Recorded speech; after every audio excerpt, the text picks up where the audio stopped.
Ce que beaucoup d'élus ont traversé au cours des derniers mois n'était ni une coïncidence, ni une phase passagère. C'était un mouvement clair et délibéré de séparation. Dieu a progressivement éloigné les siens du monde, de certains environnements, de relations et même de routines qui semblaient autrefois normales. Ce fut un processus souvent silencieux, parfois douloureux. Pour ceux qui l'ont vécu, le sentiment dominant était celui de ne plus appartenir. Le monde continuait de tourner, mais en vous, quelque chose avait fondamentalement changé.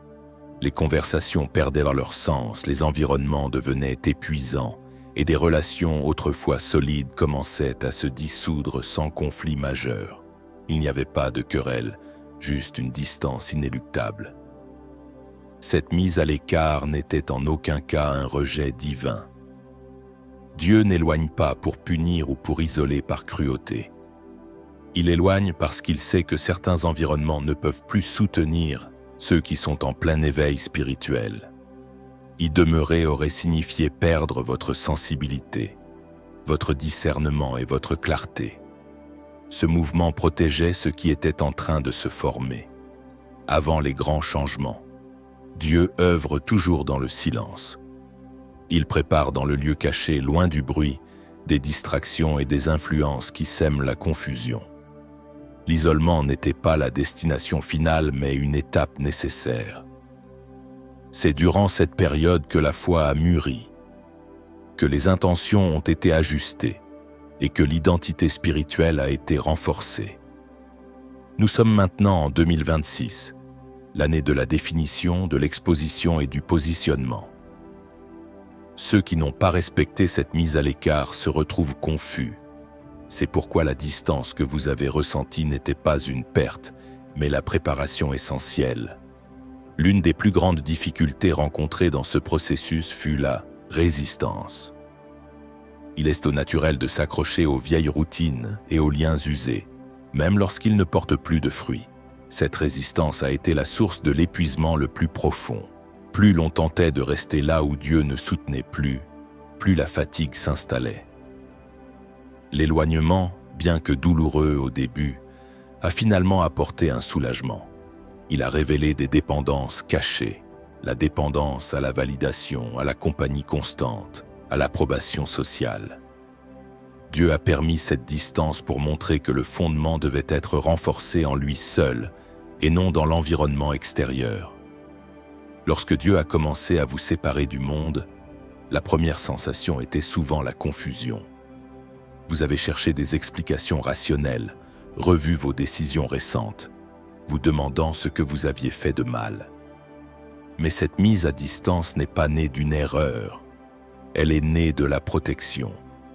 Dieu éloigne parce que ce qui était en train de se former en vous était encore trop sensible pour rester exposé. Cette séparation a commencé par de petits inconforts. Des lieux qui semblaient normaux sont devenus drainants. Des conversations ont perdu toute profondeur et des liens qui apportaient la paix ne le faisaient plus. Rien n'a explosé. Rien ne s'est terminé de manière dramatique. Cela a simplement cessé d'avoir du sens.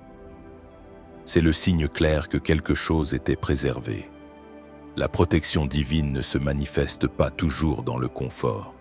Elle est souvent venue sous la forme de la solitude, du silence. Dieu a retiré les distractions qui volaient votre concentration et les voix excessives qui confondaient. Il a relâché certains liens qui épuisaient votre énergie spirituelle. Ce n'était pas une punition, mais un soin. Ce soin s'est intensifié car l'année que nous traversons exige une clarté absolue. L'isolement a permis de restaurer votre capacité d'écoute, non pas des opinions extérieures ou du bruit constant, mais de votre propre conscience et de la direction spirituelle. La sensibilité spirituelle augmente, et plus vous devenez sensible, moins vous tolérez le bruit. Dieu isole pour que, face aux décisions importantes de 2026, votre direction soit limpide. Le silence imposé par cette séparation a servi de laboratoire pour le discernement. Dans le tumulte du monde, il est facile de confondre l'impulsion émotionnelle avec la direction spirituelle. L'isolement a ralenti le rythme, vous forçant à observer et à attendre. C'est là que vous avez commencé à distinguer la voix subtile de l'esprit des murmures de la peur ou des attentes des autres. Vous avez appris à reconnaître les cycles répétitifs, les choix faits par peur ou pour plaire. Cette reconnaissance n'était pas là pour accuser, mais pour corriger. L'entraînement au silence vous prépare à écouter au milieu du chaos, garantissant que lorsque le monde deviendra plus confus, vous saurez reconnaître la bonne direction. Il est essentiel de faire la distinction entre la solitude et l'isolement spirituel. La solitude est l'absence de connexion, un vide souvent ressenti comme un manque. L'isolement spirituel, en revanche, est l'approfondissement de la connexion. Même seul, l'élu ne se sent pas abandonné. Il ressent une clarté grandissante, un alignement progressif. Dieu ne parle pas fort, il parle avec précision. Et la précision exige le silence. L'éloignement n'est donc pas la perte de la vie sociale, mais le gain d'une direction inébranlable. Un autre objectif central de cette période de séparation était de mettre fin aux dépendances émotionnelles qui subsistaient. La dépendance à l'approbation, à la compagnie constante, à la validation externe. Tant que ces dépendances existaient, vous ne pouviez pas marcher librement. Vous ajustiez vos décisions pour ne pas perdre certaines personnes. Vous tolériez des environnements épuisants par peur de la solitude. Dieu a créé cette distance pour briser ce cycle. Cette période a révélé où votre foi était encore basée sur les gens et non sur lui. Elle a montré où votre identité dépendait encore du regard d'autrui. Les relations se sont éloignées, les invitations ont diminué, et vous avez réalisé à quel point vous dépendiez de cela pour vous sentir en sécurité. Ce processus a été douloureux car il a exposé des faiblesses, mais il a apporté une liberté inestimable. La foi mûrit lorsqu'elle apprend à se tenir ferme sans applaudissements, sans soutien permanent, sans confirmation extérieure. En mettant fin à ces béquilles émotionnelles, Dieu ne cherchait pas à vous faire tomber, mais à vous renforcer. Vous êtes désormais appelés à vous lier par choix, non par besoin, et à servir par direction, non par obligation. La libération des béquilles émotionnelles a eu un impact direct sur votre capacité à prendre des décisions fermes. Avant, les choix étaient souvent ajustés pour maintenir la paix ou l'appartenance. Maintenant, affranchi de la nécessité d'approbation collective, vous avez développé une fermeté intérieure. 2026 exige cette solidité. Ceux qui restent dépendants des fluctuations de l'environnement seront facilement déroutés. Dieu a créé la distance pour que vous appreniez à soutenir vos décisions sans l'aval extérieur, à faire confiance à votre vérité intérieure même lorsque le scénario n'est pas favorable. Cette période d'isolement a également servi à forger une foi pratique. Non pas une foi de discours, mais celle qui soutient les choix difficiles. L'élu a appris à obéir même sans comprendre entièrement le plan, à faire confiance même lorsque le scénario extérieur n'était pas favorable. Ce type de foi ne se développe pas dans les environnements confortables ou bruyants. Elle est forgée dans l'obéissance silencieuse et la persévérance. C'est cette foi testée et purifiée dans la distance, qui est la seule capable de traverser les zones de turbulence que 2026 apportera inévitablement. L'éveil spirituel a modifié votre métabolisme intérieur. Ce qui était autrefois tolérable est devenu insupportable. Ce n'est pas un signe de faiblesse, mais un indicateur d'une conscience accrue. Le monde fonctionne sur un rythme d'adaptation constante et de compétition superficielle. Pour l'âme éveillée, vivre à ce rythme coûte trop cher. Les conversations vides, les divertissements excessifs, les environnements matérialistes sont devenus des toxines spirituelles. Dieu vous a retiré de ces contextes où vous auriez dû faire semblant, simuler l'accord, simuler l'intérêt, simuler la normalité, pour restaurer votre intégrité. La distance a permis de réduire le bruit et de laisser la vérité remonter à la surface. Un autre aspect crucial de cet éloignement était la prévention de la contamination. Absorber des habitudes, des pensées et des émotions désalignées pouvait compromettre l'intégralité du processus de transformation. La distance était une quarantaine spirituelle nécessaire. Dieu a créé cet espace non pas pour vous isoler de manière permanente, mais pour vous protéger temporairement.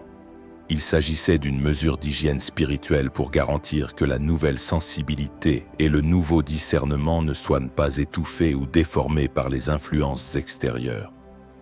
L'effet le plus important de cette mise à l'écart est le nettoyage de la vision spirituelle. Lorsque vous étiez exposé à trop de voix et d'attentes externes, votre perception était faussée. Vous confondiez ce que vous vouliez avec ce dont vous aviez besoin. Dans le silence, la vision s'est ajustée. Ce qui semblait urgent s'est révélé être de l'anxiété. Ce qui semblait être une obligation s'est montré comme un attachement. En 2026, voir correctement est essentiel. Cette année ne favorise pas les décisions impulsives ni les choix basés sur la peur. Dieu vous a éloigné pour corriger votre perception avant d'exiger votre positionnement. La confusion prolongée a pris fin. Vous avez appris à regarder à l'intérieur sans crainte, à reconnaître vos propres schémas. Cette sensibilité accrue est le résultat direct d'un isolement bien vécu. La distance a réduit la comparaison. Vous avez cessé de mesurer votre vie à l'aune des autres et avez appris à respecter votre propre rythme. Il est crucial de comprendre que cette période de mise à l'écart n'avait pas de raccourci. Beaucoup ont souhaité en sortir prématurément, mais se hâter aurait compromis la préparation. Dieu ne travaille pas dans la précipitation, il travaille avec précision. Chaque jour passé dans cet isolement construisait quelque chose d'essentiel pour l'avenir. C'est dans cette lenteur forcée que le caractère a été ajusté, que la motivation a été purifiée et que l'identité spirituelle s'est solidifiée. Le processus ne s'est terminé que lorsque votre identité spirituelle est devenue suffisamment forte pour ne plus être façonnée par l'environnement, vous permettant de ne plus vous diluer lorsque vous seriez réexposé au monde. Cette période a également redéfini la notion de force. La force a cessé d'être synonyme d'agitation, de présence constante ou d'approbation externe. Elle est devenue synonyme de stabilité, de clarté et de capacité à rester ferme même sans les applaudissements du monde. Dieu a ralenti le rythme pour enseigner l'être plutôt que le faire. Il a retiré les distractions pour que vous appreniez à rester entier, même sans stimuli externes. Cette stabilité émotionnelle et spirituelle est la monnaie la plus précieuse en 2026. La mise à l'écart que Dieu a favorisée n'est pas sans fin définie. Elle prend fin lorsque l'identité spirituelle de l'élu est suffisamment forte pour ne plus être modelée par l'environnement. Dieu n'éloigne pas pour toujours. Il éloigne jusqu'à ce que l'élu cesse de se perdre. L'isolement ne devient lourd que si l'on insiste à chercher à l'extérieur ce qui doit être consolidé à l'intérieur. Mais un moment arrive où le changement se manifeste. Le silence n'est plus oppressant, il est stable. L'absence de certaines personnes ne génère plus d'anxiété. Il y a une clarté inébranlable sur qui vous êtes, ce que vous portez et ce qui ne peut plus être négocié. C'est le signe que l'identité est établie, non pas sur des étiquettes spirituelles, mais sur la cohérence. Vous n'avez plus besoin de vous adapter pour vous intégrer, ni de vous façonner pour éviter le rejet. Lorsque cela se produit, l'isolement a rempli son rôle. 2026 exige présence, discernement et fermeté. L'éloignement n'était pas un accident ni une punition, mais la conséquence directe d'un processus spirituel arrivé à un point décisif. Il a révélé quels liens étaient maintenus par habitude ou par peur d'être seul. Il a forcé une décision, mûrir spirituellement ou tenter de revenir à des structures qui ne fonctionnent plus. Maintenant, la force réside dans la stabilité, la clarté et la capacité à rester ferme même sans applaudissements. L'objectif ultime de cette préparation n'est pas seulement votre survie, mais votre rôle dans cette nouvelle saison. 2026 mettra en évidence la division entre ceux qui ont été préparés et ceux qui ne l'ont pas été. Ceux qui ont respecté l'isolement ne seront pas seulement des survivants, ils seront des ancres. Leur clarté, leur stabilité émotionnelle et leur capacité à discerner rapidement seront cruciales pour naviguer dans la confusion ambiante. Dieu vous a éloigné pour vous préparer à guider, non à être guidé par le chaos. Vous êtes maintenant appelés à marcher avec une vérité, une clarté et une liberté qui ne peuvent être compromises. Commentez maintenant ce que vous percevez comme ayant été fermé ou retiré de votre vie durant cette période. Vos commentaires nous aident à comprendre comment ce processus se manifeste dans la réalité.